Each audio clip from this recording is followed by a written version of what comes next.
Hello. હા એ સરપંચ, હા બોલો. એ ઓલા છોકરાને અહીંયા મોકલો હો પંચાયતે. કા શું કામ હે? કૂપન અને આધાર કાર્ડ લઈને મોકલો હે. હા રાશન તો લેવાનું બાકી છે. અરે ના, તો? રાશન હું આ સંક્રાંત નથી આવતી.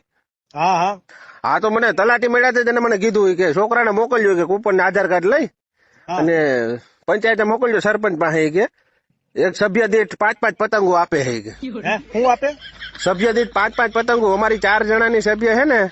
હા હા તો 20 પતંગો છોકરાને આપી દેજો. કૂપન ને આધાર કાર્ડ લઈને મોકલો હે પંચાયતે. કીધું કોણે કે આવું મળે છે અહીંયા? અરે તલાટી ભેગા થયા તે મને કીધું સરપંચ ને કીધું આપશે ઈ કે. મેં એને એટલે કઈ કીધું કૂપન માં કોઈ તમને પતંગો આપેલા?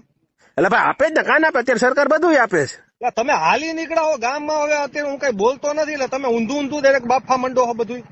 એટલે ભાઈ મને લાગે તમારે ખાઈ જાવી લાગે ભાઈ. એ કઈ ગામમાં ઘરે- કોઈ દી જોયું કે કોઈ દી કોઈ કૂપન ઉપર પતંગો આપી હોય? અરે ભાઈ એ તો સરકાર છે, એ તો બધું આપે. ખાંડ કાંઈ નો ચોખા આપે. દૂધ પાણી તેલ બધું આપે, પતંગો આપે. એમાં શું વાંધો તમને? તમારે કોઈએ 2 એવી દિવસ કાંઈ નથી દેવી. સ્કીમ બહાર નથી પાડી, બરાબર? આવું કઈ આપતું નથી. તમે હે ને ભાઈ દર વખતે મને કયો કે કૂપન ઉપર ભજીયા આપો, કૂપન ઉપર ઓલું આપો, દર વખતે માગો હો. તું- આ વખતે પતંગ માંગી. ટૂંકમાં તમારે પતંગો ખાઈ જાવી એમ કયો ને.